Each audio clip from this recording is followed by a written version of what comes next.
Are you ready?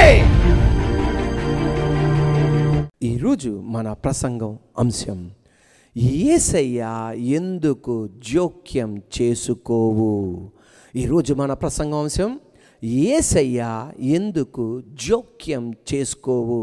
నాతో పాటు చెప్పండి మన ప్రసంగం అంశం, యేసయ్య ఎందుకు జోక్యం చేసుకోవు. కీర్తనల గ్రంథం 10వ కీర్తన 12వ వాక్యం, ఇంగ్లీష్లోను తెలుగులోను మనం ఒకసారి చూద్దాం. యెహోవా లెమ్ము, దేవా బాధపడు వారిని మరువక నీ చెయ్యి ఎత్తుము. Book of Psalm 10th chapter 12th verse. Arise, Lord, lift up your hand, O God, do not forget the helpless. ఈ కీర్తనాకారుడు దేవాది దేవునితో అడుగుతున్నాడు, దేవా ఎందుకు నువ్వు జోక్యం చేసుకోవు? గర్వంగా కాదు అడిగేది, భయభక్తులతో వినయముతో తగ్గింపు స్వభావంతో అడుగుతున్నాడు. దేవా ఎందుకు నువ్వు జోక్యం చేసుకోవు? నువ్వు సర్వశక్తి గల దేవుడవు, నువ్వు ఈ లోకానికి పరలోకానికి అధికారివి, నువ్వు సర్వభౌముడవు, నువ్వు సావరిన్ లార్డ్వి. ఎందుకు నువ్వు చూసి అలా వదిలేస్తున్నావు? దేవా ఎందుకు నువ్వు జోక్యం చేసుకోవు? దుష్టులు మా మీద పడుతున్నారు, ఎందుకు నువ్వు జోక్యం చేసుకోవు? మమ్ములను మోసం చేస్తున్నారు, హింసిస్తున్నారు, నష్టపరుస్తున్నారు, ఎందుకు నువ్వు జోక్యం చేసుకోవు? Please Lord, do something. దయచేసి ఏదో ఒకటి చేయయ్యా. నువ్వు లేచి నీ హస్తాన్ని చాపయ్యా. దేవా నువ్వు చెయ్యగలవు, కానీ ఎందుకు నువ్వు జోక్యం చేసుకోవట్లేదో నాకు అర్థం కావట్లా. దేవా జోక్యం చేసుకోవా. కీర్తనల గ్రంథం 10వ కీర్తన 1 నుండి ఎన్ని అడుగుతున్నాడు. దేవా ఎన్ని జరుగుతుండగా ఎందుకు నువ్వు జోక్యం చేసుకోవు? కీర్తనల గ్రంథం 10వ కీర్తన 1, 2, 3, 4, 5, 6, 7, 8, 9, 10, 11, 12 వాక్యాలు కలిసి మనం చదువుకుందాం. స్క్రీన్ మీద ఉంటుంది. నేను చదువుతుండగా మీరు కూడా సైమల్టేనియస్ చదువుతూ ఉండండి. యెహోవా నీవెందుకు దూరముగా నిలుచుచున్నావు? ఆపత్కాలములో నువ్వు ఎందుకు దాగి ఉన్నావు? దుష్టుడు గర్వించి దీనుని ఒడిగా తరుముచున్నాడు. వారు యోచించిన మోసక్రియలలో తామే చిక్కుకొందుదురుగాక. దుష్టులు తమ మనోభిలాషను బట్టి అతిశయపడుదురు, లోబులు యెహోవాను తిరస్కరింతురు. దుష్టులు పొగరెక్కి యెహోవా విచారణ చేయుడనుకొందురు. దేవుడు లేడని వారు ఎల్లప్పుడూ యోచించుదురు. వారు ఎల్లప్పుడూ భయము మానుకొని ప్రవర్తింతురు. నీ న్యాయ విధులు ఉన్నతమైనవై వారి దృష్టికి అందకుండును. వారు తమ శత్రువులందరినీ చూచి తిరస్కరింతురు. మేము కదల్చబడము, తరతరముల వరకు ఆపద చూడము అని వారు తమ హృదయములలో అనుకొందురు. వారి నోరు శాపముతోను కపటముతోను వంచనముతోను నిండి ఉన్నది. వారి నాలుక క్రింద చేటును పాపమును ఉన్నవి. తామున్న పల్లెల యందలి మాటు చోటులలో పొంచియుందురు. చాటైన స్థలములలో నిరపరాధులను చంపుదురు. వారి కన్నులు నిరాధారులను పట్టుకొనవలనని పొంచి చూచును. గుహలోని సింహము వలె వారు చాటైన స్థలములలో పొంచియుందురు. బాధపడు వారిని పట్టుకొన పొంచియుందురు. బాధపడు వారిని తమ వలలోనికి లాగి పట్టుకొందురు. కాగా నిరాధారులు నలిగి వంగుదురు. వారి బలత్కారము వలన నిరాధారులు కూలుదురు. దేవుడు మరిచిపోయెను, ఆయన విముఖుడై ఎప్పుడునూ చూడకుండును అని వారు తమ హృదయములలో అనుకొందురు. 12వ వాక్యం. యెహోవా లెమ్ము, దేవా బాధపడు వారిని మరువక నీ చెయ్యి ఎత్తుము. Please Lord, do something. దేవా దయచేసి ఏదో ఒకటి చేయి. మేము పరిస్థితులను మార్చలేం, కానీ నువ్వు పరిస్థితులను మార్చగలవు. ఏదో ఒకటి నువ్వు చెయ్యి దేవా.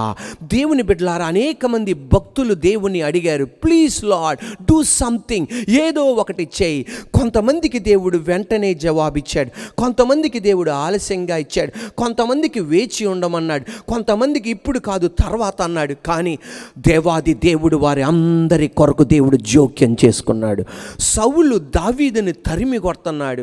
అటు ఫిలిస్తీన్ల ప్రాంతంలో ఉండనివ్వడం, అటు ఇశ్రాయేల్ దేశంలో ఉండనివ్వడం, ఎక్కడా ఉండనివ్వడం. దేవా, ఆయన అభిషక్తుడు, మాటెత్తి ఏమీ అనకూడదు, ఆయన్ని చంపకూడదు, నువ్వు ఎన్నుకున్న వ్యక్తివి నాయనా, కానీ ప్లీజ్ డూ సంథింగ్ లార్డ్, ఏదో ఒకటి చెయ్యి దేవా, నువ్వు జోక్యం చేసుకో దేవా. సొంత కుమారుడు లేచాడు, దేవా ఏదో ఒకటి నువ్వు చేయి, ప్లీజ్ డూ సంథింగ్ లార్డ్, నువ్వు జోక్యం చేసుకో దేవా. కొంచెం ఆలస్యమైనా దేవుడు జోక్యం చేసుకున్నాడు. కనానీయ స్త్రీ యేసుప్రభువు వారి దగ్గరికి వచ్చింది. ఎవరో చెప్పిన మాటలకి ఆమె యేసుప్రభువు వారి గురించి విని వచ్చింది. ఆమె అంది, అయ్యా, Jesus the son of David have mercy on me, Jesus the son of David have mercy on me and upon my child, Jesus the son of David have mercy on me, నన్ను నా కుమార్తెను కనికరించు. కానీ అనుకున్న పద్ధతిలో జరగలేదు. కానీ దేవాది దేవుడు జోక్యం చేసుకున్నాడు. ఆ ఇంటిలో దేవుడు సమాధానం ఇచ్చాడు. ఒక తండ్రికి ఒక కుమారుడు ఉన్నాడు. ఆ కుమారుడు నీళ్లు కనబడితే నీటిలో పడిపోతాడు, అగ్ని కనబడితే అగ్నిలో పడిపోతాడు. అటువంటిది యేసు ప్రభు వారి యొక్క శిష్యుల దగ్గరికి తీసుకొచ్చారు. అంటే మన భాషలో చెప్పాలంటే ప్రఖ్యాతిగాంచిన 12 మంది పాస్టర్ల దగ్గర తీసుకొచ్చారు, ప్రవక్తల దగ్గర తీసుకొచ్చారు, సువార్థికుల దగ్గర తీసుకొచ్చారు. వాళ్ళు ఏమీ చేయలేకపోతున్నారు. ఆఖరి పాస్టర్లు ఏమీ చేయలేకపోతున్నారు, సువార్థికులు ఏం చేయలేకపోతున్నారు, ప్రవచనాలు దర్శనాలు చూసేవాళ్ళు ఏమీ చేయలేకపోతున్నారు, సంఘం ఏమీ చేయలేకపోతుంది. అటువంటి నిరాధారులుగా ఉన్నప్పుడు యేసు ప్రభువారు ఆ బిడ్డని దేవుడు స్వస్థపరిచాడు, దేవుడు జోక్యం చేసుకున్నాడు.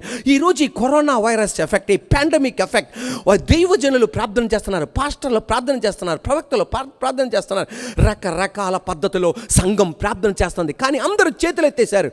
కానీ దేవాది దేవుడు అనేది, నేను మిమ్మలను సిగ్గుపరచను, నేను జోక్యం చేసుకుంటా. 12 మంది శిష్యులు ప్రార్థన చేసిన అద్భుతం జరగల. కానీ యేసయ్య అన్నాడు, నేను జోక్యం చేసుకుంటా. ఆయన ఉన్న కొండపై నుండి కిందకి దిగి జోక్యం చేసుకొని ఆ పట్టిన దయ్యాన్ని వెళ్ళగొట్టాడు. ఈ రోజున మన ప్రార్థనకి జవాబు దొరకలేనట్టు ఉంది. కానీ భయపడక్కర్లా, మనల్ని సిగ్గుపడనివ్వడు. కొంచెం ఆలస్యమైన దేవుడు జోక్యం చేసుకుంటాడు.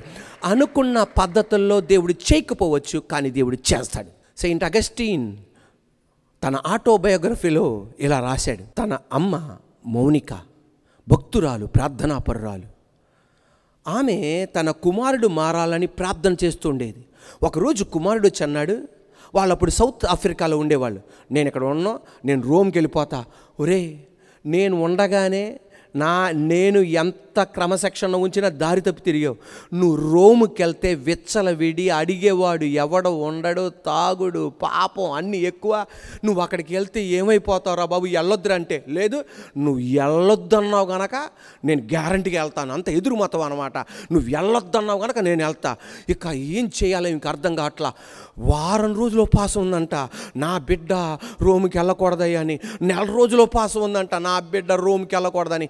40 రోజులు ఉపవాసం ఉందంట, నా బిడ్డ రోమ్కి వెళ్ళకూడదని. కానీ రోమ్కి వెళ్ళిపోయాడు. దేవా, ప్లీజ్ డూ సంథింగ్ లార్డ్.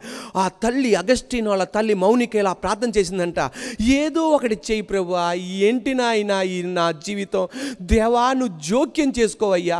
ఎంతోమంది బిడ్డల్ని మారుస్తున్నావు, ఎంతోమంది స్త్రీలను, పురుషులను, ఆడపిల్లలను, యవనస్తులను, యవనరాలను, అబ్బాయిలను మారుస్తున్నావు. నా బిడ్డ ఒక లెక్క అయ్యా, దయచేసి నువ్వు జోక్యం చేసుకోవయ్యా. కానీ రోమ్కి వెళ్ళిపోయాడు. రోమ్కి వెళ్ళి అక్కడ కొన్ని రోజులు అక్కడ ఉండి రోము నుండి మిలాన్ అన్న ప్రాంతానికి వెళ్ళాడు. మిలాన్ అన్న ప్రాంతానికి వెళ్ళగా బిషప్ అంబ్రూస్ అన్న ఒక గొప్ప దైవజనుడు ఉన్నాడు. ఆ దైవజనుడు అగస్టీన్కి పరిచయం అయ్యాడు, సువార్తను అందించాడు. అక్కడ మోకాలుంచి యేసయ్య నువ్వే దేవుడు అన్నాడు. తిరిగి దేవాది దేవుడు తన ఇంటికి ఎలా తీసుకొచ్చాడు తెలుసా? పాపిగా తీసుకురాలా, ఒక సిన్నర్గా తీసుకురాలా, యేసయ్య రక్తము చేత కడగబడిన ఒక సెయింట్గా దేవుడు తీసుకొచ్చాడు. 17 సంవత్సరాలు పట్టింది, కానీ దేవుడు జోక్యం చేసుకున్నాడు. ఈరోజు నజరేయుడైన యేసయ్య నామములో దేవుడు జోక్యం చేసుకుంటాడు. 2 సంవత్సరాల నుండి మనము అలమటించిపోతున్నాం, అల్లాకల్లంగా మారిపోతున్నాయి. కానీ దేవాది దేవుడు అన్నాడు, నేను జోక్యం చేసుకుంటా. ప్రైజ్ ద లార్డ్, హల్లెలూయా. నీ ప్రశ్నలకు అన్నిటికీ దేవుడు జవాబును ఆయన అనుగ్రహిస్తాడు.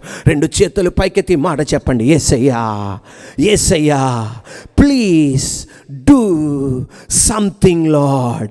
చెప్దాం, యేసయ్యా దయచేసి జోక్యం చేసుకో అయ్యా, ప్లీజ్ డూ సంథింగ్ లార్డ్. ఈ రోజున 2 చేతులు పైకెత్తి ఆ మాటను అంటుండగా, నా దేవాది దేవుడు, సూర్యుడు, హల్లెలూయా, శక్తివంతుడు, ఆశ్చర్యకరుడు, ఆలోచనకర్త, బలవంతుడైన దేవుడు, నిత్యుడగు తండ్రి, సమాధానకర్తయు అధిపతి, ప్లీజ్ డూ సంథింగ్ లార్డ్.